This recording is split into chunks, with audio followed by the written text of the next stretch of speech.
Welcome, everyone, to the Jesus and Jiu-Jitsu podcast. This is episode 063. My name is Isaac Tauaefa, and I'm here with the great and powerful Josh Straussberger. That's right. He's going to get this ready for you. For those of you listening, that sound in the background was the sound of Josh pulling a knife on me. So we're going to leave that there in the front. I saw yours out, so I had to be ready. Always. Stay ready so you don't have to get ready. I had a coach that used to say it's that. Words for life. Yep. I used to have I had a coach in college, defensive line coach. Probably actually had something wrong with him mentally.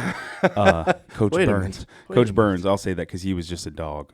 He had that dog in him. Yeah, he said, so, you know, our college mascot was the Miners, but he was, he just always referred to the defensive line as war dogs because we're in the trenches. Yeah, okay. War dogs in the trenches. And, yeah. That made you want to play hard, right? Yo, I mean, it would me. I mean, he was psychotic to the point where before games, he'd get us fired up. We'd make a little circle around him. He'd be, talking to us, hitting us in the chest. And then he would start headbutting us, okay? We had helmets on. He did not have a helmet. Yes. And he would just bleeding down the front of his face. Every time bleeding down the front of his face. Yes. Crazy, crazy Coach Burns, but it was awesome before we played. So that made you want to knock someone in the mouth. Yeah. So anyway, that was his phrase. Anytime on FTX, Stay JP's ready, like, it's our sled dogs. I'm like, oh, yeah. You're like, oh. DMX. Come on, man. Give it. No. I can't do it.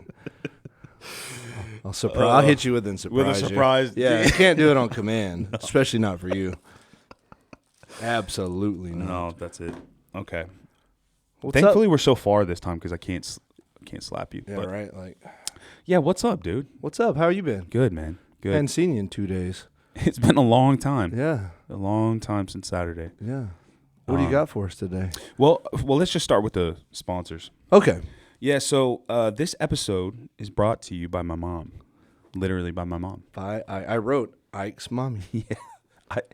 Yeah. So Chloe Tauaefa, my mom, of course, the biggest supporter of everything that I do. She really believes in the ministry and is super grateful that I get to be involved in this. And so she just wanted to sponsor an episode. I said, do you want me to say anything? She was like, no, I just believe in what you guys are doing. And it's really awesome. So I want to sponsor the episode. So thank you to my mom. Thank you, Miss Chloe. That's awesome. Yep. It was, I appreciate you and love you. Yeah. And then another person I love sponsored this episode as well. Our friend Brent Casiglio. Yes, yep. Brent. Brent is a black belt. He came from Ironside, and now is a 5 black belt. He is an incredible dude, become a good brother of ours, a friend. He didn't even want me to say anything, but I told him, well, I'm going to say something. We're not going to skip that opportunity. Yeah. Brent, he's a recon Marine, former recon Marine, and just an awesome hardcore dude with a great sense of humor. Has become a strong, really has built up a strong foundation in his faith recently. Is a Pursuit brother of ours, had a great experience at Pursuit. And has been a big supporter of the podcast, and so I can't thank you enough, Brent. He's up there in Utah right now. Utah trains at Fieldcraft HQ. Yep. Also teaches jiu-jitsu up there at Fieldcraft HQ, but is making the move back down to Texas to be with all of us. I didn't know that. Yeah, so so spoiling it here, dropping it here, man. I can't wait. Yeah, man. by the time this comes out, I think he'll already be moved down here. So we'll see. Yeah. So he moved away to get some space, but yeah. Beatdowns coming. Oh yeah. Yeah. Especially from him. Dude. Yeah. But yeah, he wanted to last time we rolled, we may have talked about this on another podcast, but he had me he was massacring me. And at one point he went like neon face. Yeah. Right. And I just stopped. As you should. Yeah. And I just stopped because I was like, of all the uncomfortable positions I had been in that 6-minute round, that was the least uncomfortable. And I was like, I'm just going to catch my breath and get a game plan here. And he actually commented, he was like, you good? And I'm like, yeah, I'm just chilling a minute. And of course he was fine with it. He had his knee in my face, but yeah, he just So that's how that goes. That's always a nice. Yeah, that's usually when I take my breaks, when someone puts all 200 and what is he like 205 or something, 210. Yeah. 210. there were just more on your uncomfortable jaw. spots where I had to move, and that one I was like, my jaw can take it for a minute. Yeah.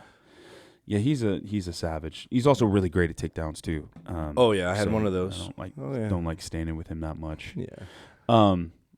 Yeah, we had a good time. I think he came up on a single leg and I turned around to kick out of it, which is like a normal thing. I pushed the head away, turn around, and kick out, and then as I'm turned away, my body stopped, and it was because he had my lapel. You're like, I'm not going anywhere. Yeah, my lapel through my legs behind me, and he just yanks it up, and I fell backwards. Yeah. So always a good time. But yeah, thank you, Brent. Yes, thank you, Brent. Loving on the Can't wait to see you. Loving on the ministry and for helping us out. We really appreciate it.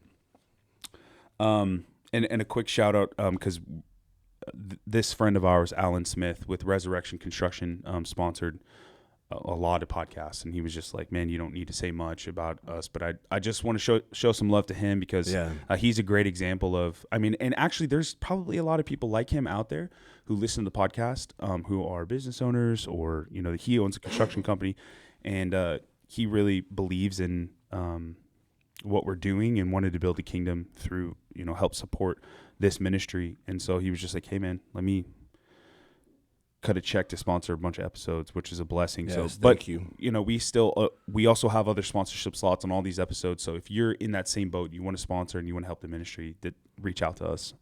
We'd love that. Yeah. So, and then Josh, you want to get us to? Yeah, I'm thirsty. Yeah, me too. As always, we are proudly sponsored by Jocko Fuel. We talk about them all the time. We got their energy drink here. The Jocko Goes. I'm drinking a pink lemonade today. Drinking an orange, formerly Afterburner orange. Mm-hmm. But yeah, clean energy. We can go into all their things, but we're just going to keep it at the drinks today. We're really appreciative of their support. If you use the code JJJ10 on any Jocko Fuel items, you'll save yourself 10%, and a portion of that gets sent to us as well. So we appreciate their sponsorship, and we actually use these products. We hand them out at our live events as well. So yeah, it's a good place to. Obviously, you need to go out and you should support, or you should order them online and use our code. But if you never had one before, you can always snag one at one of our live events. Jocko Fuel is at Vitamin Shop, GNC. Are they at HEB? Down in Tejas. Yeah, Wawa's if you're on the East Coast. I've been to a Wawa. I haven't. Amazon or from Jocko Fuel on the website. Yep. So thank you so much, Jocko Fuel. 3, 2, 1. It's got a little head start on accent. You slurping? That's for Steven and Danny. I don't even know why. I'm just conditioned to just every time. And we were the ones that weren't fans of it, and here we are. We were like, well, just carrying it on for our brothers. Yeah, I miss Steven. I miss Danny. I would pour some out for him. Yeah, pour one out for the homies. But I don't want to waste any of this. And it's carpet in here. Yeah, Lucas wouldn't like that very much. Lucas ain't here right now. Isaac and I are in control of the studio completely. Scary thought. Unattended. No, I'm just kidding. Unattended. Nicole's in there. Running around. Holding the reins for us. So she'll keep us reined in. Yeah. Otherwise, we'd be running around pushing buttons. We're probably actually on better behavior for her than Lucas. But it 100%. Is just us. So sorry in advance, guys. Oh, man. So let's talk about the there's a couple things I want to talk about. Okay. The first thing I want to talk about is the Jesus in Jiu-Jitsu event recap. Yeah. So we just recently had our event 015 it was at Double Five, and it was taught by Iago de Souza. Yes. Iago is a savage. He is one of the best jiu-jitsu practitioners that I know personally. Formiga said, his words, not mine, Yeah. He is absolutely the best black belt that came from Leandro Lowe. Yes. Right? Yep. That's what Student he said. that got his black belt from Leandro. In his opinion. In his opinion. Yeah. And Formiga has a pretty good opinion. Yeah, so. he's rolled with a lot of them. Yeah. And that's what he said about Iago. High praise from Formiga. And, and then something that I just know personally, I've rolled with him a bunch of times and been well, not a bunch, a few times, got obliterated by him. And he taught me some great stuff, but he, just an absolute savage, but also just like how Formiga is, and a lot of our brothers in the community, they're just like super kind-hearted, good people. Yago's a strong believer. He's listened to the podcast like from the beginning, right, and really believes in what we're doing. So it was really cool to actually get to have him teach. Yeah. But Yago runs the pro training and coaches, and that group of guys they're insane. Oh, I mean, yeah. it's like Stefan Banta, yeah, Pedro Pedro, Rocha, Joao, I think goes there. I know a while back, Davi Cabral, I think is his name. Like that group is, I think Alexander Trans goes there sometimes. Like that group is just absolutely insane. I've seen Shaggy's been there recently. Yeah. So Yago went with Pedro Rocha out to corner him for that UFC Fight Pass match that Pedro was in with. I don't know why I'm blanking. I'm pretty sure it was Oliver Taza. It was last Wednesday, wasn't it? I think it was last weekend. That doesn't help you guys now, but Fight Pass, Pedro. 5 or 6 days ago. Rocha. I'm pretty sure it was Oliver Taza. That sounds right. Yeah, it was. Yep. Yeah. Just insane, man. Super high level jiu-jitsu, but Yago was going out there to coach him and corner him, but just it's amazing that those guys who are the top of the top, that they trust in Yago to coach them and guide them and help them out. And so it's amazing having him out. So we got to have him out, and he taught some amazing techniques. The thing that stuck with me was his, I don't know if you got to do much of it, but he was doing, because I know you're usually working the table, but I was working the camera this time. Oh, yeah. So I have all the footage right now. So oh, sweet. Oh, yeah, you were. Okay, good. And we got a mic on him and everything. Yeah. Cool. Well, then we'll have a technique from Yago up on the page soon. Yeah. But we had a lapel. He was grabbing the lapel from top side control, grabbing the lapel, baiting the frame on the neck. Yeah. Then trapping the arm in the lapel. Yeah. Like, I don't know what it's actually called. I always just call it like a chicken wing. Yeah. But you go with the lapel over the top of the wrist, and you hand it to your hand underneath the crossface, and now their arm is just pinned against them, and then you use that bottom lapel. Your top hand slides under the same lapel you're holding onto with the left hand, and then you start cutting your knee to the side, and you turn into a baseball bat choke. But it's a baseball bat choke with that lapel, the lapel trap, right? And super powerful. And doesn't take very much to finish it, so it was an awesome technique. I don't know. The variation off of that was kind of awesome too. The one where he baited the cross collar from that, and then it ended up being like a head and arm from top side control. I mean, I guess it was like a head and arm, wasn't it? Yeah, it was wild. Yeah, that's crazy. Super. He was super. It was thorough slick, too, yeah, dude. And I mean, we had a great showing too. We had I think they counted. I tried to count while I was walking around, but Formiga counted. He told me it was like at one point it was 117 on the mat. Yeah, I think I got a full count, and at one point I hit 150 for sure. Yeah, Robin said 160. Yeah, in the building. Yeah, so which was incredible. I definitely for next time, for those of you who listen to the podcast and came to the event, we will do a better job managing the schedule or the time next time. We went a little long. Well, we started late. We went a little long in the seminar, and then we went a little long in the and we know you guys are planning a chunk of your day with other things to do, so we will have a tighter timeline for you next time. So, but overall, such an awesome event. Because we want y'all to have plenty of time to roll at the end too. Yeah. So some people come just to roll. Yeah. Which, for those people, we want you to hear the word too, but we also don't want you to have to like sit through make it feel like it's a timeshare presentation or something. You sit through just to get to the rolls at the end. It's all a pyramid scheme. Yeah, dude. But it was great though. Yeah, man, it was such an awesome. And time. he was so kind and humble too. Like most of them are. Yeah. But I shouldn't be surprised. I had never met him before until then. So. And then we had my friend John Earl speak. And it was powerful. It was awesome. So John and his twin brother, Guy Earl, they both were NFL players, played offensive tackle.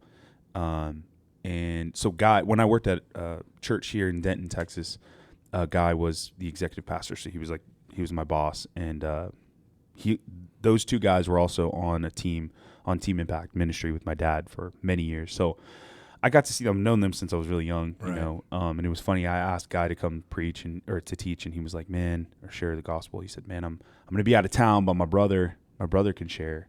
And you know, it's so funny because they're like literally twins. I looked them up 6'5" just to verify. Yeah. And they, two monsters that look the exact same. Identical twins, 6'5", like 280 or something, and you know, just monsters. But they have a prison ministry called Think Twice. You guys should check them out. But they're it's pretty cool when those two brothers walk in to a prison like unit, you know, to go or pod to go speak to all these people. Just like they listen right away. You know?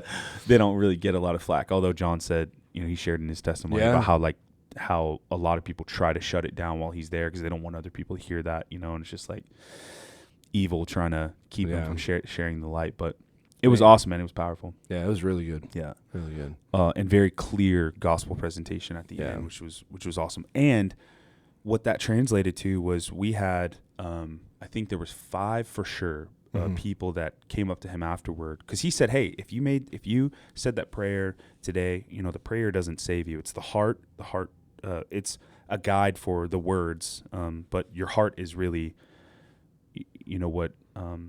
Is making that commitment to follow Jesus and accept him as your Lord and Savior. So once they did that, he said, "Hey, if you'd like a card today to commemorate that date," like he has some of his football cards just because he was the speaker. So he's like, "I'll write today's date on there to commemorate the day you made this commitment to God." And so he had 5 people come up and confirm like, "Hey, I said that prayer today for the first time and I want to, you know, commemorate today." So it's so awesome. So awesome. 5 salvations at the event. And, you know, who knows how many more that just didn't come up and talk to him. But, man, that's the entire reason why we do this. Yes, the fellowship and the community and the camaraderie of people who already believe. But the most important piece of that is the evangelistic side of it, where we're actually sharing the gospel with people and they're responding. They're coming to know God, you know. And, man, it's just so cool to be a part of that. It was, like, renewing and refreshing. We texted about it yesterday, the group, and I was just like, man, I was fired up. Yeah, it was awesome. Just put fire in your heart to keep doing stuff like this. Yeah. So it was freaking awesome, man. And we got to see some friends travel in. Yep.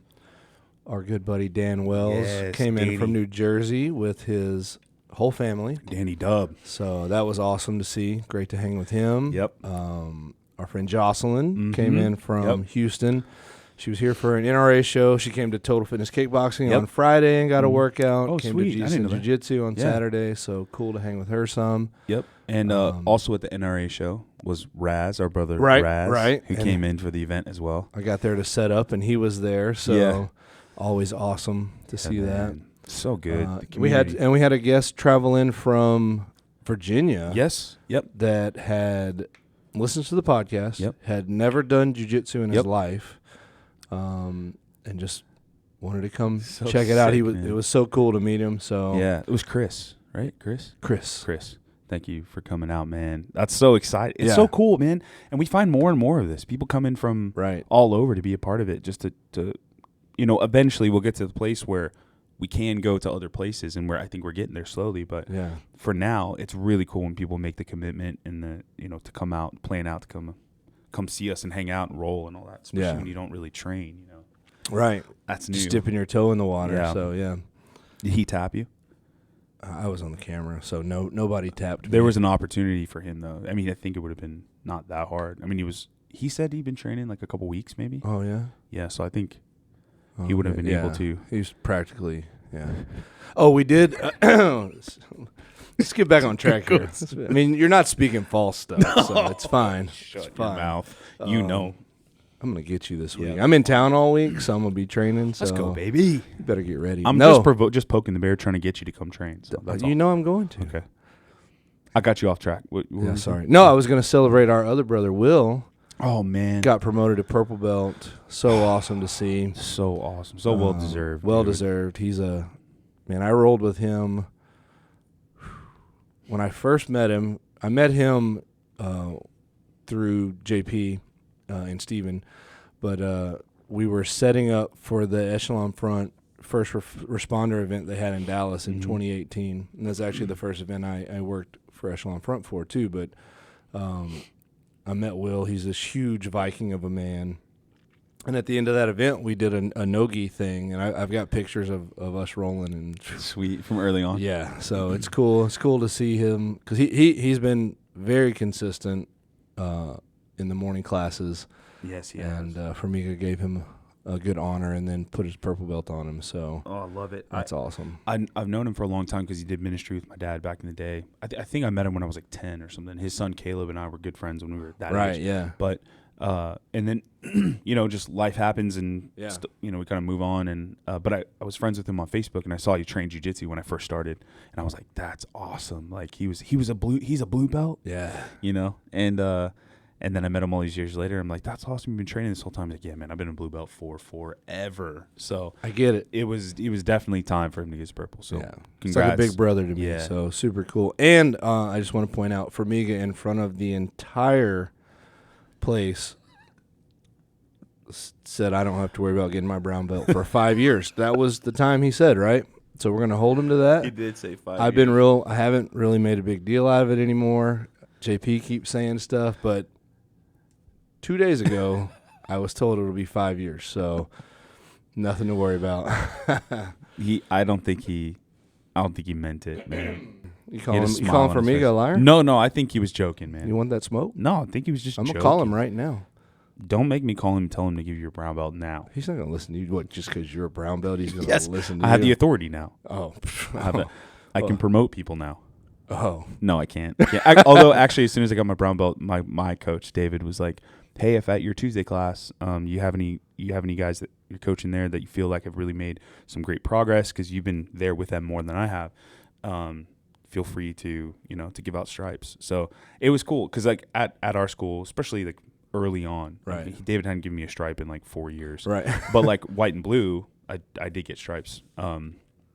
So it was cool. It was cool as a coach to actually get to do that. Right. And I see like how, I guess from the professor's perspective, how rewarding it is to actually be able to do that for another person. So like getting to promote someone to a new belt, like purple belt, whoa. Yeah, it's like such a joy, dude. Well, yeah. So the event was like super successful. We had so many people supporting. We had new merch stuff too, which is cool. Which we're working on getting stuff on the Shopify page. Yeah. Which is, I mean, I feel like I've been saying it for a year now, but we really are so much closer now. We have the right infrastructure in place and resources to finally be getting the stuff up on there. But like we had flags that we sold; those almost sold out. We got like 4 of them left. I got to order more of those. Yeah. Hats are back in stock. Yes, hats are back in stock. Decals. We have gi patches now. Yeah. They're like the little lapel patches, like the 3.5-inch patches. So man, yeah, if you guys want some of that stuff, obviously until we get our Shopify page up, just make sure you come to the live events. You'll always have access to that. Or messages. Yep. Mostly Isaac. I'm just kidding. No, well, yeah, mostly me for now. But so yeah, the because event if you message me, I'm just gonna send it to Isaac. And that's why we call him Hollywood Josh. Wait a minute. Recently, we've been calling him Hollywood Josh. No, only you have. I've been catching him wearing his sunglasses inside now. I saw him in his truck earlier taking a selfie, I think. Is that what you're doing? Absolutely not. With the sunglasses on. Absolutely not. I came up to his window, and he rolled his window down slowly. And before he even looked at me, he was like getting a Sharpie out. He turned toward me and was like, who do I make this out? Oh, what's up, Isaac? What's up, Ike? You sit on a throne of lies. Yeah. No. Yeah. It's just funny. I rolled the window down and I was like, who are you? Yeah, exactly. Who do you think you are? No, people knew you. They know why this is so funny because you've always been extremely humble and very helpful to other people, and you put others before yourself. So to call you Hollywood Josh for real is just man, a slap in the face. An absolute slap in the favorite face. thing to do is slap you in the face. Let's talk about that Must Be Nice shirt. Must be nice. Yeah. So this is Danny Wells, Danny Dub. He got me this shirt. Must be nice. It's just a catchphrase we have around here. We're not real must be nice guys. No, we don't like must be nice guys. No, not real must be nice guys. Guys that we know are joking about it. It's funny. It's funny to joke around. You should be happy for not only happy for your brothers, you should genuinely celebrate when your brothers have a victory in their life, when God blesses them with something new. And I think the world, maybe it's like a new agey thing, kind of. They use this terminology, this scarcity mindset. But there's a little bit of that where it's like, well, if you're blessed, that's less for me. Right. But if you serve the God that we serve, who gives abundantly and to his children, he's a good father who gives good gifts, and his storehouse is endless. His, what he has, right. his resources are incomprehensible. He has everything belongs to him. So there's no scarcity. No. And it's like, well, great. I'm happy for what God has done in your life and the way he's blessed you and the way he's taking care of you. That's such a blessing. So anyway, must be nice is just that's a little way to as he's wearing a shirt that someone gifted him. Yeah. For free. For free. It must be. Yeah, it must be nice to have that shirt. Tell me about that shirt. I mean, there's hold on here. I'll say this. Every episode, there's about a 90% chance something you're wearing was given to you for free. So, I mean, it's just, I want to go down this. It makes, are you calling me a mooch? No. Sounds like it. No. I'm just calling you a really popular, cool guy that people love. Hold on, let me get my sunglasses real quick. Did you get those? They're in the floor. Did you get those for free? No, I did not. I paid my own money. What's the shirt you're wearing? Old Sun. Old Sun. Still Brisby. I don't know, dude. Professional bull rider. I was gonna say sounds like a cowboy name for sure, or like an Old West sheriff's name for sure. Yeah. Nice. Yeah, it's pretty cool. I like one it. One of our brothers here is recently on his podcast. So I don't know if it's dropped yet. I need to look. Okay. But, okay. JP was on there. So there's something I wanted to talk before, because here's what we're gonna do. I mean, we've talked about this before on the podcast, but what we would like to do, just so we could talk all day. We talk like this all the time, and we talk about God, talk about family, talk about jiu-jitsu, business, stupid stuff. I mean, probably about 60%, 70% stuff. Yeah, in real life. Yeah. But I would say all of these are real conversations we have anyway. But so that they never get stale, or we don't, we forget what we talk about. We would love to add value in the form of being able to share an excerpt from books that we read, that we've read, that have added value to our lives. So we're going to do a little bit of that today. But one more thing I want to talk about, talking about being happy for your brothers and celebrating victories with you. I don't know if you can talk about it, but I wanted to hear about, you have some new responsibilities recently with Echelon Front. Yeah, I want to get into that just because it's a big change. It's more, there's more expectation, there's more involvement, responsibility, right. But you've risen to the occasion. I want people to kind of know what you're doing now a little bit. Yeah, so I'm super excited about it. I've been working part-time for Echelon Front for, I think this is my third year now. I just in support roles. I do all the roll calls, which is the first responder events. I do all the musters. I sell merch at the merch table. So if you go to a muster, come see me at the merch table. You don't have to buy anything. It's real easy to sell stuff that's good stuff for you, though. So we're not going to shake you down. But I've been doing that, and then I've been a role player on the FTX team for this is my third year as well. So, and that's just, we facilitate the training. So I know we've talked about the FTXs a lot on here before. I don't know if we've ever gone into full detail, but it's experiential training. We take corporations or individuals out, and we put them through scenarios to bring out their natural tendencies, and then teach them leadership, the laws of combat. So I'm just a role player to help facilitate that.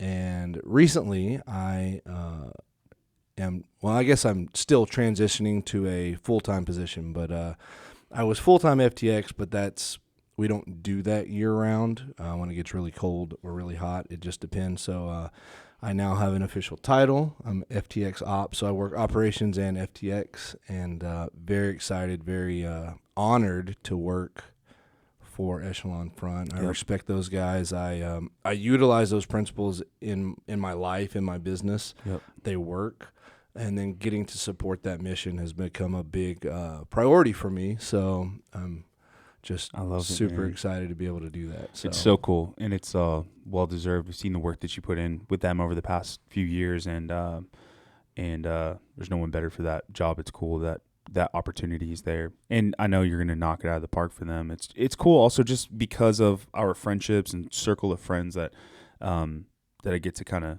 I always have my thumb on how things are growing and how it's evolving, and it looks like they're doing, I mean, excuse me, sorry, so much more than in the past. I mean, it's just like growing so fast. They're doing so much, like these events they put on. There's more and more attendees. So it's been incredible to watch, man. Yeah, and it's I'm been proud awesome of to you. be a part of. Thank you. Yeah, I'll still choke you unconscious, but I'm very proud of you. Sure, I love you. I'm not going to tap. Yeah, you can tap or nap I'll take a nap.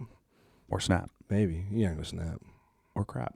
That's not going to happen. That will happen That eventually. is not going to happen. That will happen eventually. No. Well, you want to get into Yeah. the book So here? I would love to hear Isaac that from has you. not read this book. I have not yet, but I I'm don't gonna own let- one. He's going to borrow this one after. This was actually written by a friend of ours. So if you're on the YouTubes, you can see it's a book called Organized Chaos. It's been a couple years since I've read it, but there was a part in the back when me and Isaac were discussing.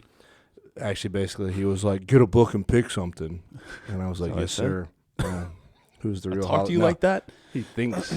He thinks. No, this is a friend of ours. Dylan Cooper wrote this. He Love him. awesome dude. He is he went to Pursuit with us. He has come and supported Jesus and Jiu-Jitsu. Just a good friend. Isaac and I have come up. He has a youth facility. Well, he had a youth facility in Wewoka, Oklahoma. Yep. This book is actually the story of how that came about. It was a nonprofit for at-risk young men. Yep. It's like a mentorship, but also he helped them lift weights, teaching them how to be a man and how to also deal with their stuff. He is a licensed psychologist, or is that what they call it? I don't know if I can't remember if he was like an LPC or something. He's a type of counselor. Yeah. Yeah. And he was a therapist. teacher for a while, Yeah. teacher and a coach, and then he wanted to reach these kids, so he started this. They could come do this for free. Got it off the ground. This book tells the whole story how he got it going, so it's really interesting. It's a great read. Well, we got to see it firsthand. Right, and then we've been out. I've been out 3 or 4 times. So when he gets a group and puts them through the paces of this course, I guess you call it is, at the end, he puts them through the ringer. Yeah. And basically it's just, to show them not to quit. Yeah. But it's a mixture of jiu-jitsu. One time we did striking, and we're not teeing up on these kids, so let's get that squared away right now.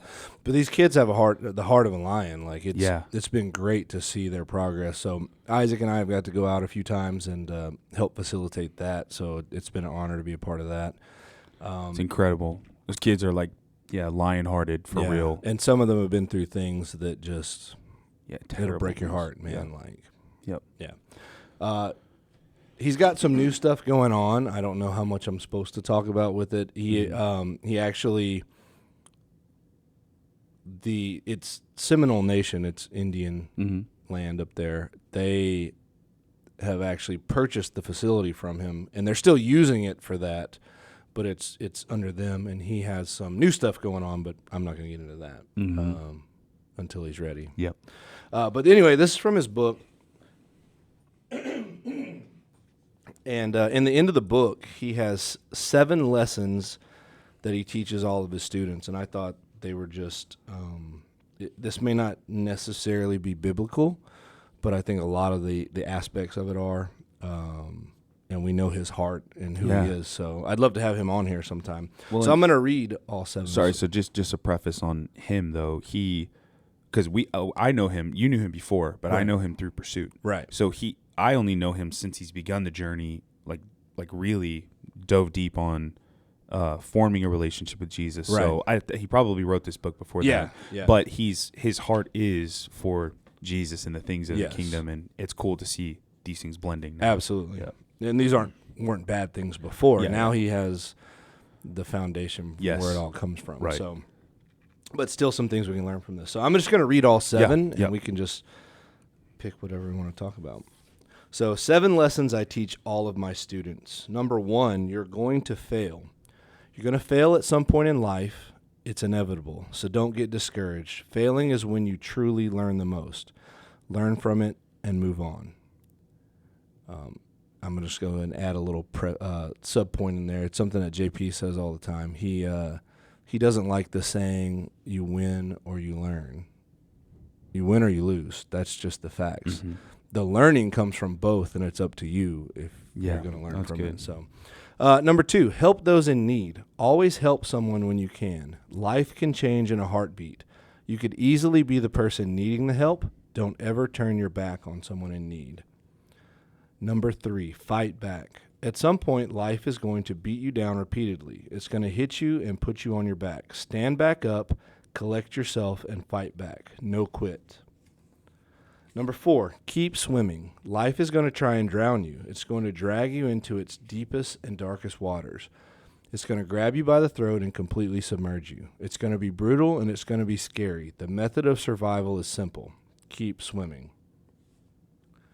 Number 5, find yourself. So many people walk through life and never fully understand who they are.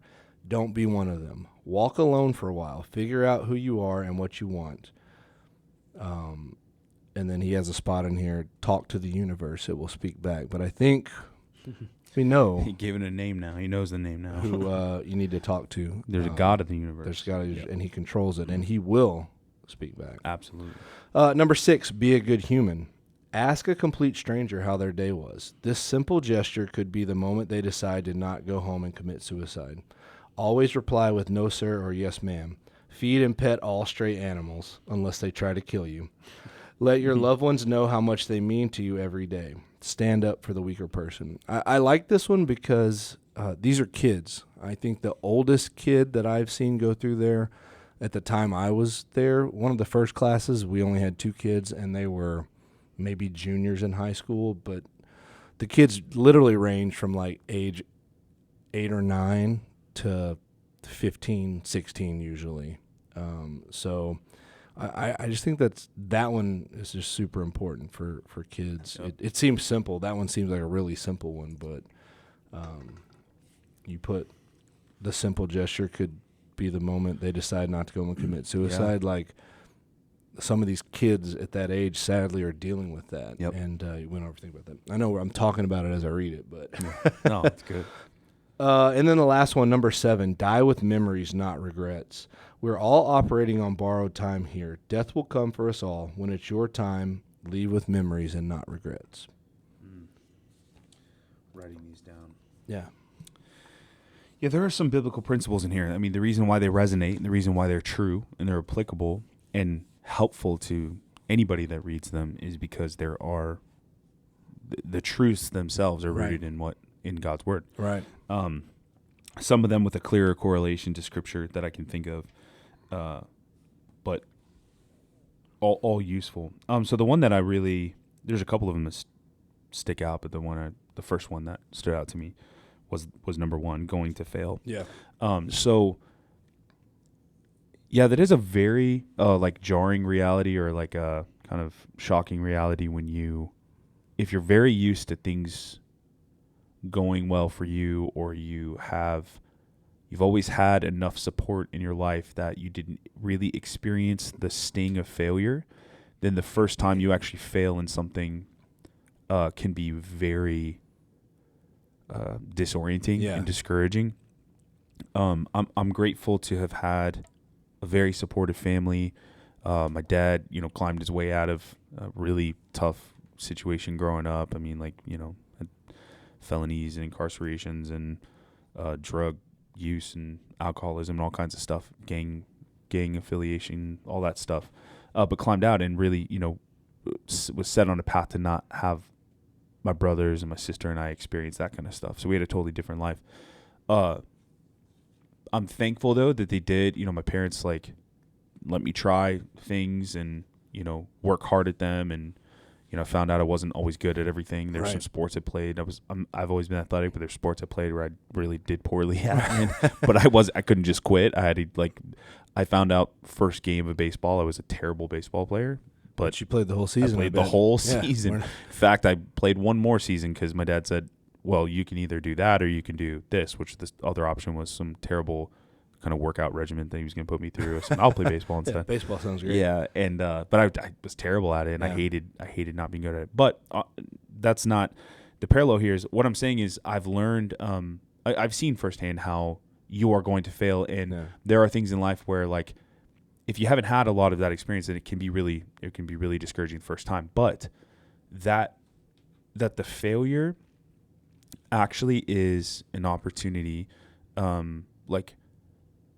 When you're in the middle of it, when you're in the middle of things just really not going well, it can it's so discouraging and it's hard to see your way out of it. Right. But like there's a perspective change that can happen. And I've said this to other people, just not from like, hey man, I'm some guru, but like being on the other side of some things in my life, looking back, I think what I would have liked to hear, what I could have heard in that situation would have encouraged me was like, you're writing like chapter 1 of your story. Right. So when you're suffering, when you're going through stuff, like you think about it as like a before. So like if you're like, let's say you're dieting, you're out of shape, you're overweight, you're like, man, working out sucks right now. Yeah. It's really hard. Yes. But if you think about it as like you're your before picture right now, you're working toward your after picture. You're working towards your life after you made this massive change. You're in the middle of changing and transforming right now. Yes, it's a struggle, but you're going to get to the end of this and you're going to refer back to the era of life you're going through, the failure right now, and you're going to say, man, I'm glad I persevered. Right. So you're writing the story right now. Through your failure, you know you're going to fail. It's inevitable. But what makes it bearable is knowing that it's actually an exciting thing, because when you're looking ahead, you can make something of that story. Right. You know, that's chapter 1. I think there's a dichotomy on that too, because like talking about like diet, exercise, your before picture or whatever, you're going to fail along the way, but then you're going to get that end point. But even at that end point, that's not it. Mm-hmm. Like, you can fail again. Yeah. I'm going through that right now. Yep. I've lost 15 pounds Yep. in the last, I don't know, couple months, Yep. however long we started doing our thing. And it's been slow moves, but it's tightening back up. Just because you get there doesn't mean you've arrived. No way. Failure can still get you. You're going to fail. It's a whole new challenge. So, now you got to maintain, or you got to stay on top. Right. Yeah. So you're going to go back through that again. Yep. And also I think jiu-jitsu clearly summarizes, how often do you fail at jiu-jitsu? I mean, well, and take it to your faith. I mean, if you just expected that you're going to give your life to Jesus and everything's going to be hunky-dory, you're good to go. Yeah, kumbaya. Like, you are so mistaken, dude. You're going to fail a million times. You're going to disappoint yourself. You're going to feel, you're going to let yourself down 100% because your flesh will always fail. You're a flawed human. Yeah, exactly. So. David said, though my heart and my flesh may fail me, God is the strength of my heart and my portion forever. Yeah. So that's inevitable. I mean, again, that's biblical. Yeah. You are going to fail, and people will fail you. Yeah, you'll fail. You'll fail people. You'll fail yourself, and people will fail you. Yeah. But God will never fail you.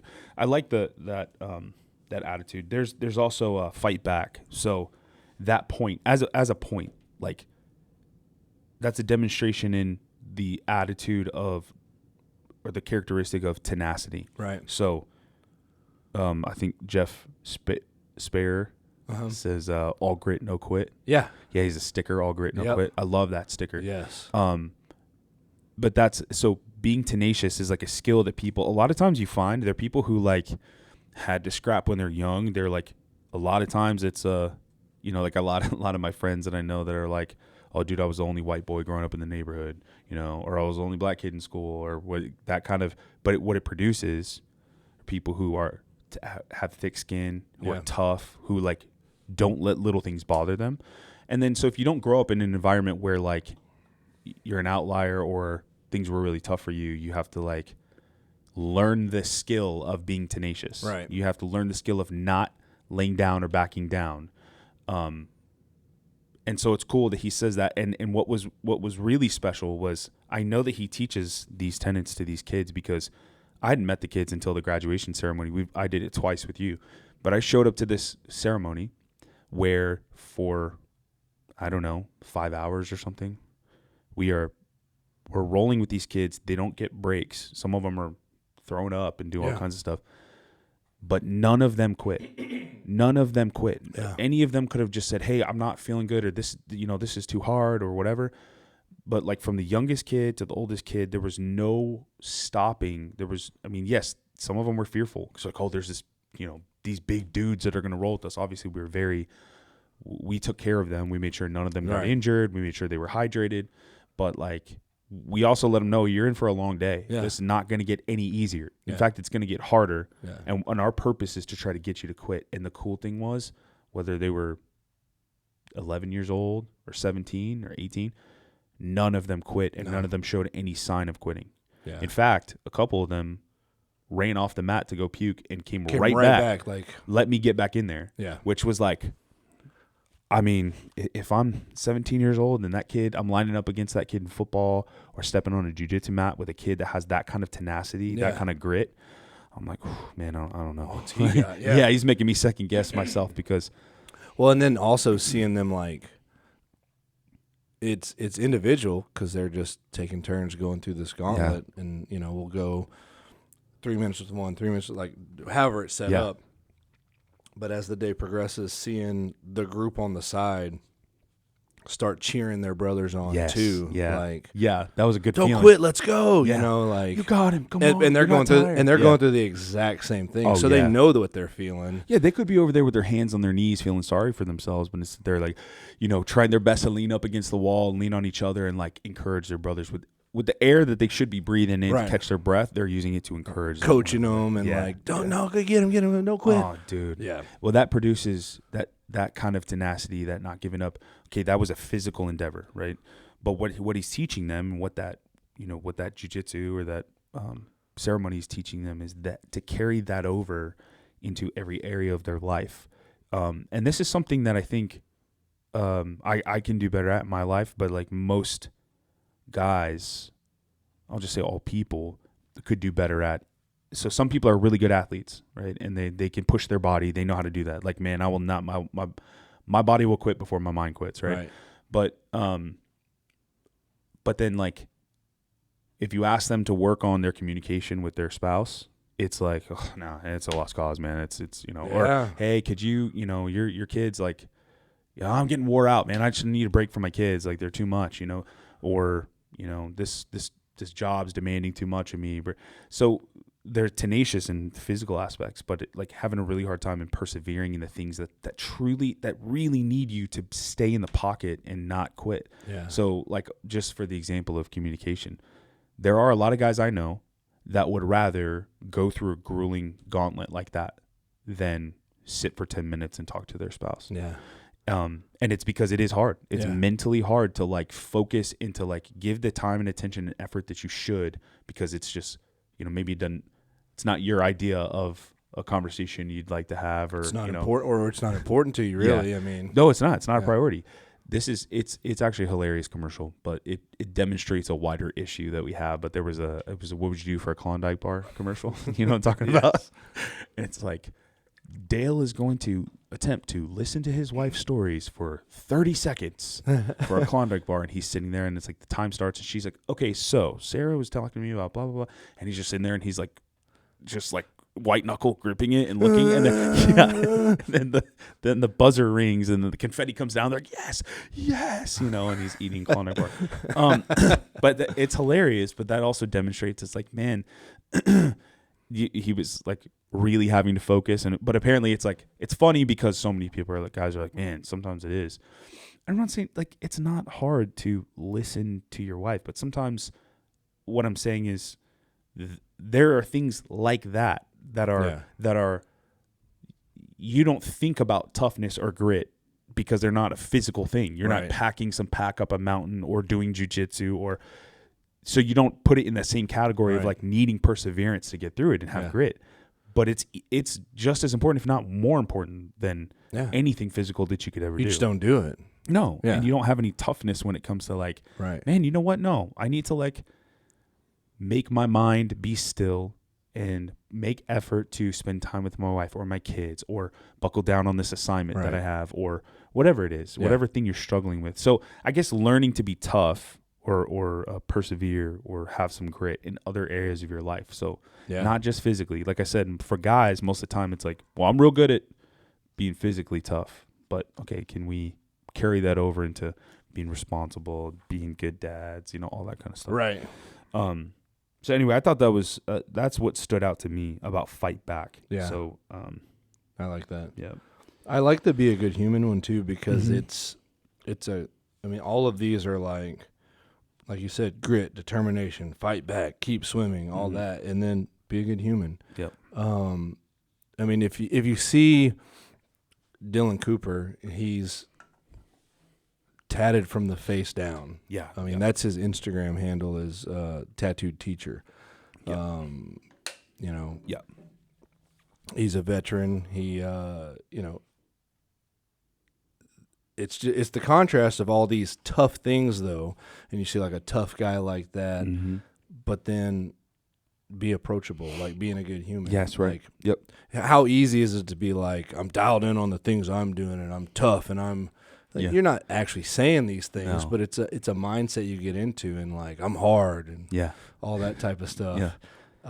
But tempering it with temper that, be a good human. Like, ask a stranger how their day was. Like, that seems stupid almost, but I don't know. I always take it to, like, even at TFK when we're teaching, like, all the instructors, they know this, but it's a heavy bag work. They're learning how to punch, and it's exercise. But for some of these people, they could have terrible work lives, terrible home lives, and it's the 45-minute part of their day where something good goes on, and you take the time to be like, hey, how's your day going? Right. Yep. And you can apply that to the grocery store clerk, anything. Yep. If you did that every day, if Christians actually did that every day, I'm not even talking about spreading the gospel. I'm just talking about like, hey, how's your day going? Or something like that. What little ripple would that start? Yeah, man. Rather than being however you are about it. Well, I don't know. Like, it's funny because there's not really any biblical foundation for the tough guy persona.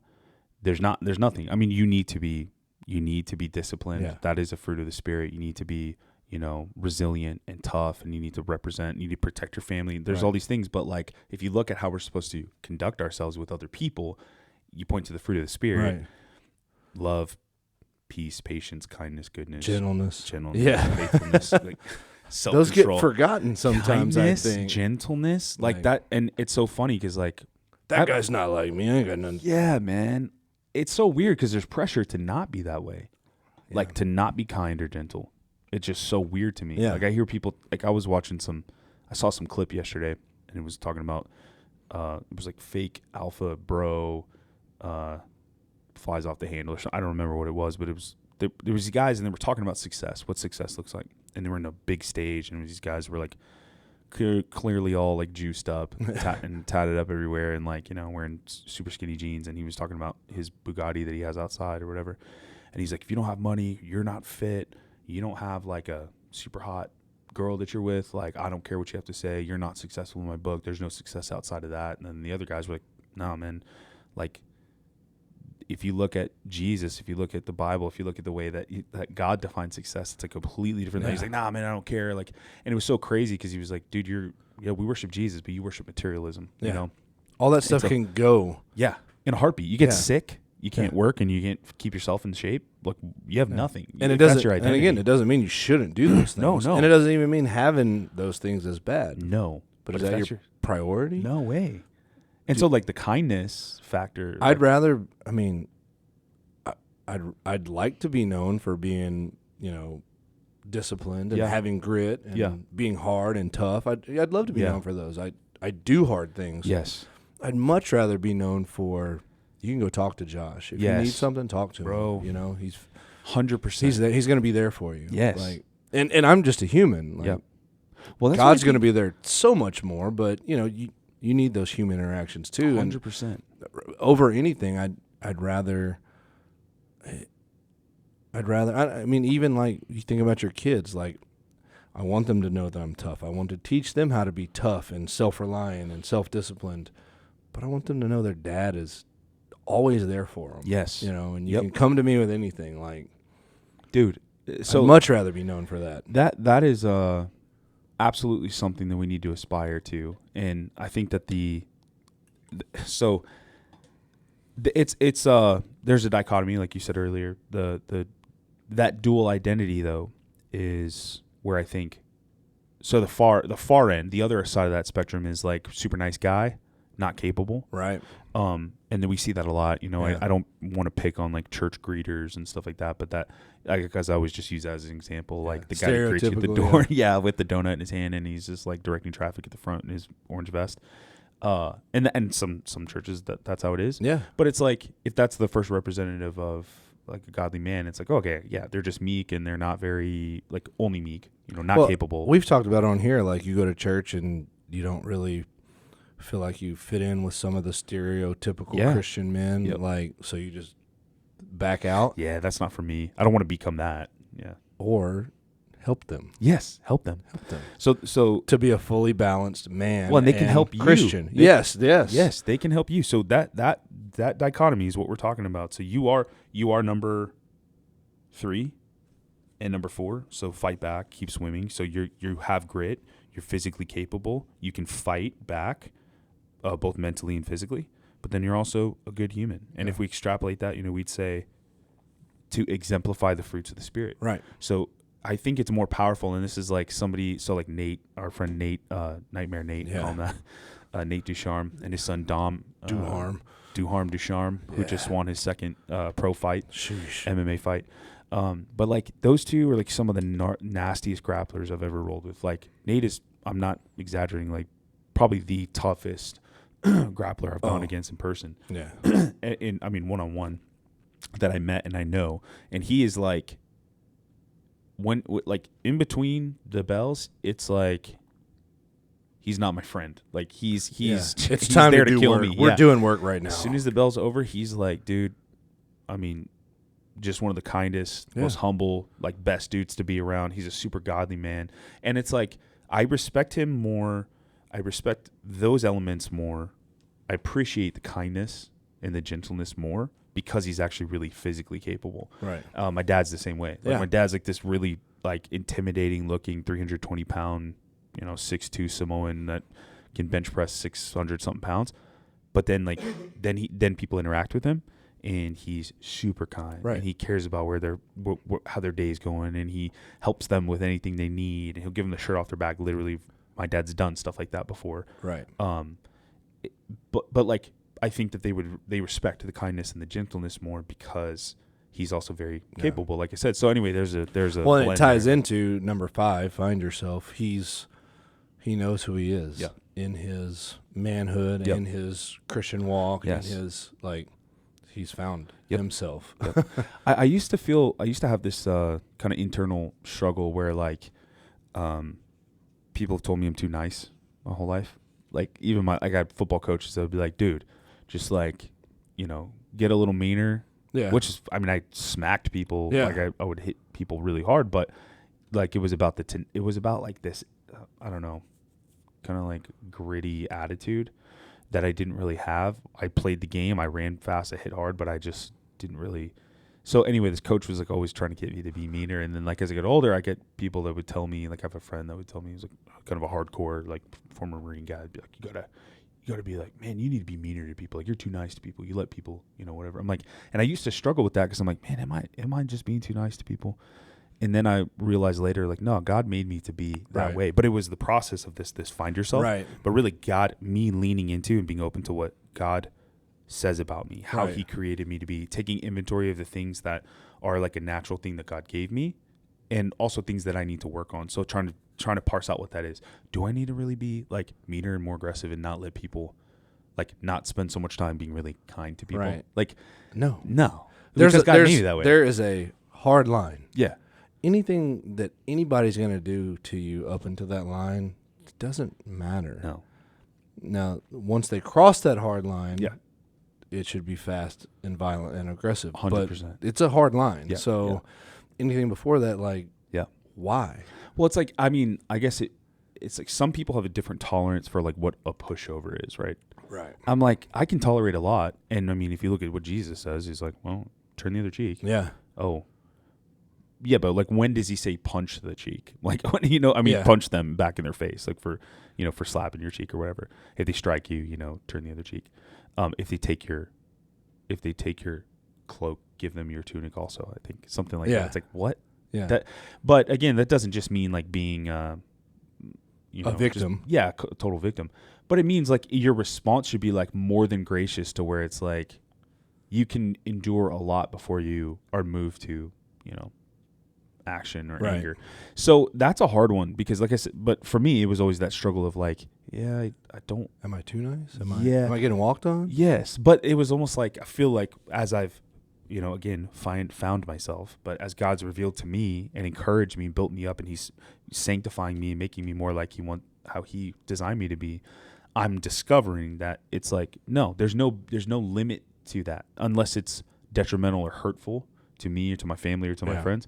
It's like I can endure a lot. And in my endurance of that, even though I'm, you know, whatever I could crush someone's head with my hand, right? Showing them something in that, right? In that perseverance, in that like, man, dude, this guy, I've done enough for this guy to really want to rip my head off, but he just still keeps coming back and loving on me, and he's kind. And it's like, I think through that, showing them Jesus more than if I just said, nope, you know, being more aggressive or whatever, you know, the criticism was, and all. Right. Until that line. Yeah. Oh yeah. I mean, once that line's crossed, like there's virtue to defending yourself. Yes. Jesus talks about, you know, selling your cloak to buy a sword. And plus, I mean, I don't know a specific scenario, but I mean, how easy is it to, like, even in the frame of being taken advantage of or walked on over and over, you don't have to respond with like aggression and violence to that. You just remove yourself from that situation. Oh yeah, yeah. Like, yeah. 100%. It doesn't take aggression. No, it doesn't.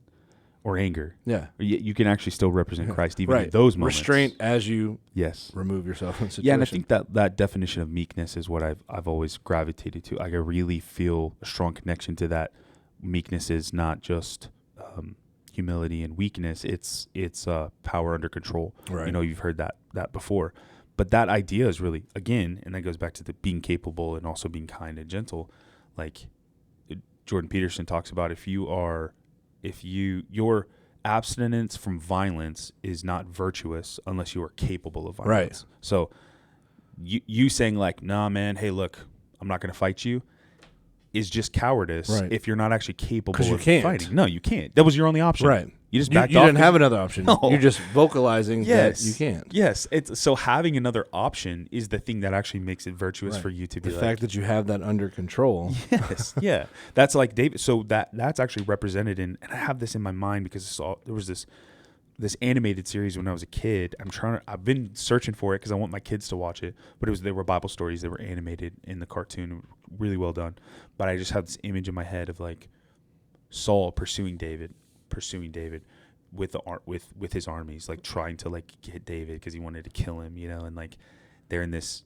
Saul like went into a cave, like go to the bathroom, and David sneaks up behind him and has his dagger, easily could kill him, and end the entire thing because he would just like usurp him, you know. Right.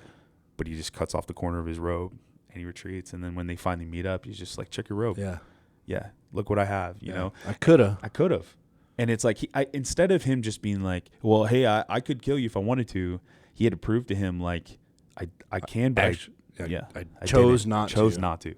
And I think for that respect, like he was like, oh man, you are capable, and I appreciate you having mercy on me. You know. So, but anyway, so there's a dichotomy there, which dichotomy is kind of a word of the day. Yeah, today. It is a word. Yeah, it's kind of a big deal. It's a book or something. I don't know. Yeah, I don't know. Somewhere, but well, let's touch on the last one too. That's a good one. Die with memories, not regrets. We're all operating on borrowed time here. Death will come for us all. When it's your time, leave with memories, not regrets. And it doesn't seem super deep, but I think it is. And I think the main thing is on that time part. For me, is what sticks out. We're all operating on borrowed time. Time is the one commodity that nobody has control over. Mm-hmm. And we say it a lot. It's what you prioritize in your day that is important to you. All the things we've talked about from the other points all boil down to this one. And are you allotting the proper amount of time in your day while you're here, while God has given you breath? Are you doing the things you're supposed to be doing? Yep. So, well, so again, finding tie-ins with the Bible, because again, these are powerful. And why do they stand out to us? Like if you don't know the Word of God and you're reading these, like, man, these are great. They're practical. I can use these, but it's because they have tie-ins to the Bible. So this one I think ties in with the parable about the talents, and the master giving allotments of these talents, this amount of money, these quantities of wealth, which if you represented in our lives would be represented as gifts, right, or abilities or opportunities. And so time and the opportunity to make an impact and the opportunity to show love to other people or make memories with people, it's the same thing. So right. you're given that allotment. God's giving you the opportunity to make memories with your children, or strengthen your marriage, or do something kind for another person that leaves a good memory and a lasting memory. Those are opportunities. Right. And are you going to bury them? Right. You're just going to sit on them? Yeah. You'll regret that later. Yes, you absolutely will. So instead of dying with regrets, you'll die with these memories, and you won't be wasting the opportunity that God gives to you to make an impact. And you won't, in my opinion, I don't think you'll have regrets even if you have wasted some. Yeah. It's what you do with that. You have the knowledge of, I've wasted these talents up until this point. Yep. There's still time to change that. Mm-hmm. And there's no reason for regret. There's a way to look at it and be like, man, I wish I would have done this sooner. Like, I wish I would have started jiu-jitsu sooner. Yeah.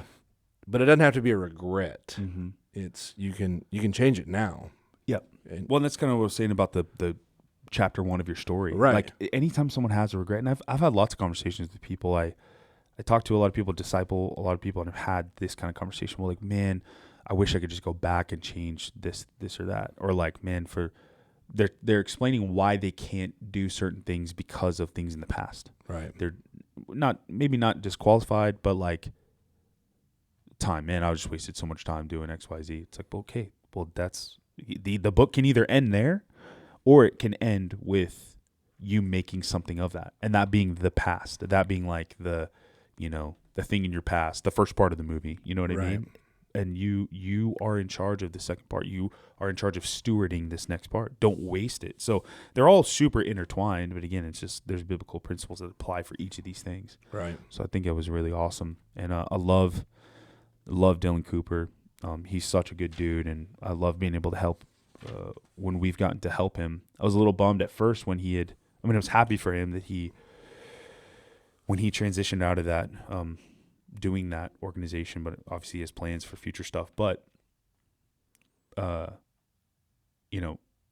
being able to help and be involved with that was incredible. Yeah. Getting to see it firsthand, getting to see the impact that it has on these kids. And his heart 100% is to help these kids. Right.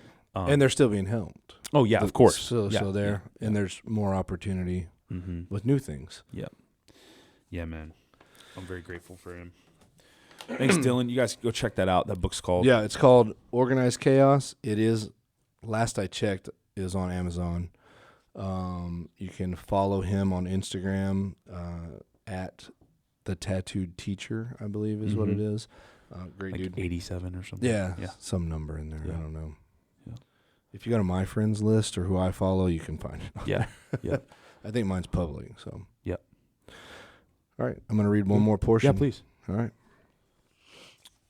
So the end of the book, before he got into some of the notes, he says, I thought this is a good way to cap it all off.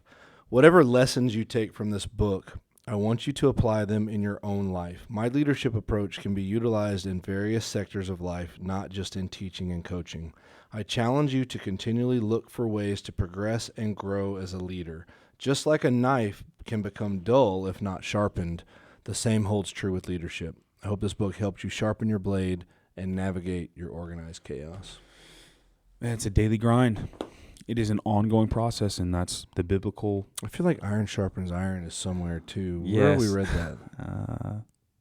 It's a good book, I think. Oh yeah, Yeah. The good book. The good book. Okay. No, that's a and I mean, again, another tie-in with all of it, but that's sanctification too, being sharpened, being refined over time. It's not a like one and done. You know, you are. In fact, if I've learned anything in the Christian walk, it is like absolutely the opposite of one and done. Yeah. It is daily grind, daily discipleship, daily devotion. Man, and there's seasons too. There's just seasons to all of this stuff. So, very grateful though for anything that points me back to the path. Yeah. Anything that leads me to refinement, being refined by God. Which for me, this podcast has been one. Preparing for the podcast, listening to my friends, my brothers, just our share. conversations. Yep. I mean, you guys, you knuckleheads, you knuckleheads out there, absolute knuckleheads. Every one of you knuckleheads listening right now. No, I was talking about you and Steven and JP. Oh, I was talking about them two again. Yeah. That's been a huge area of growth for me, or one of the contributing factors to me growing in this season. But also people out there too. I met a lot of people at the last event that were like, "Hey man, I listened to the podcast. It's been really encouraging," and that's like, I'm really grateful. It's satisfying, not in the way that's like self-congratulatory. It's satisfying because I'm like, Lord, you called us to do this. This was your idea. You made a way. You've made it very easy for us to continue to do this, and we've been obedient and diligent. And like, to see what He's done in the hearts of people is so encouraging. Well, dude, that makes me think of more shout-outs. I mean, we could spend a long time shouting out all the names, but like even this last event, Dave and Robin Schmeichel got there early. Yep. Robin ran the table. I don't even get to run the table anymore. She kicked you out of there. Kramer's always there to set up. Kramer's running the event for us at the beginning, giving all the announcements. You know, Mike Brown, Blake Gibson. Like they're always down. Tristan, Chris Wilcox. Bringing ice. Incredible. What can I bring? What can I do? Yeah, what can I do? And people coming up to me after the event that I just met for the first time saying, how can I volunteer? How can I help? Which, by the way, for any of you that are listening that have thought the same thing, like, hey, this has blessed me. I want to give back. I want to honor God by serving. Please reach out to us, because we will have opportunities for volunteering in the future. But right now, actually, if you are especially adept at a Shopify page setup, our website design, we could use your skill and your passion and your talent. So please reach out to me on my Instagram, or on maybe not the page. Yeah, send the page is war zone right now. Yeah. But yeah, so get in touch with us. But yeah, and a friend, so Isaac, I think he's 12, 13 years old. Yeah, maybe. I met him at Jiu-Jitsu World League. Yeah, and then he showed up to the event. Yeah, and it was just like, hey, super well spoken. It was just like, man, I'm really grateful for the podcast. It's blessed my life, and like, it's helped me in my walk. And he had this little brother there, like young. I think it was just, I didn't see the parents, but it was just those two there. Yeah, and he was like excited to be there and be a part. The little boy, excited to be there. So man, he's really leading his brother well. So shout out to you, Isaac. Dude, he's dialed in. I mean, he's got jiu-jitsu at a young age. He's talking about his walk already at a young age. Like. Proud of that man. I'm very proud of him too. Me too, man. So cool. Well, I love you, man. This was a lot less violent and a lot less shenanigans than I anticipated. It's because of Nicole. I respect her. I do too, Nicole. We really. I didn't want her to have to clean up the mess. Yeah. Even before the podcast, it was like amazingly tame. Yeah, you stupid idiot. Yeah, you dumb big dummy. You big fat dummy. I'm gonna close my knife up because I trust you right now. Yeah, I'll close mine too. I mean, I'll hit you with the hilt of it if I have to, but that's fine. I'll smash this Jocko Go can on your forehead. I wish, but I wish you would. All that said, love you very much. I love you. Grateful. Too, it was nice to co-host this with you. Probably gonna happen again soon. Too. Just our brothers have been pretty tied up, and Lucas had the baby, and all that stuff. So it'll happen again. Get used to it. So yeah. If you like it, let us know. If you don't, let us know. I mean, but it's not changed anything. What it is. You got what you got. Sorry, guys. Yeah. But man, thank you for your time and also for that book. Yeah. Which I'm excited. Easy, about quick this. read. It'll be cool because you know him. Yeah, I love it. Organized chaos. We're really grateful for our brother Dylan Cooper. Thank you to all the sponsors today. Thank you to Jocko Fuel. We love you guys, and we're grateful that we get to do this. Yeah. I'm going to say a quick prayer for us, and we'll get out of here. Okay. Heavenly Father, we love you. We adore you. We recognize you as the giver of every good gift and the creator of all things, and we're so grateful to be in your presence, to know you, to have life in our body, and to have minds that are sound, that can pursue you, God, and can study your word, and can think through these difficult concepts and these lessons that you're trying to teach us through everyday life, God. And we're so grateful for the way you've blessed us with a community, with fellowship. Thank you for this podcast. Thank you for making it possible every single week, God, through the generosity of people to continue to further this discipleship, Lord. And I pray that you continually equip my brothers and I to honor and glorify you in everything that we say and do, God, and everything that we teach, to just line up with your word. Lord, I pray for that sensitivity to continually align what we say and what we do with your word. We love you, and we're so grateful for every person out there that's listening. God, I pray that whoever's out there, Lord, who hears this podcast, if they're hurting, if they are experiencing brokenness in their life, or frustration, or confusion, Lord, I pray that you would be with them, that your spirit would comfort them, and that you would give them wisdom and guide them to the path that you have for them in their life, Lord. I just pray a blessing over everyone under the sound of my voice, Lord, and I pray that you multiply the effort of this podcast to just go out to all the world and to help us to share the gospel and to make disciples of all nations. We love you, and we thank you for everything. In Jesus' name we pray. Amen. Amen.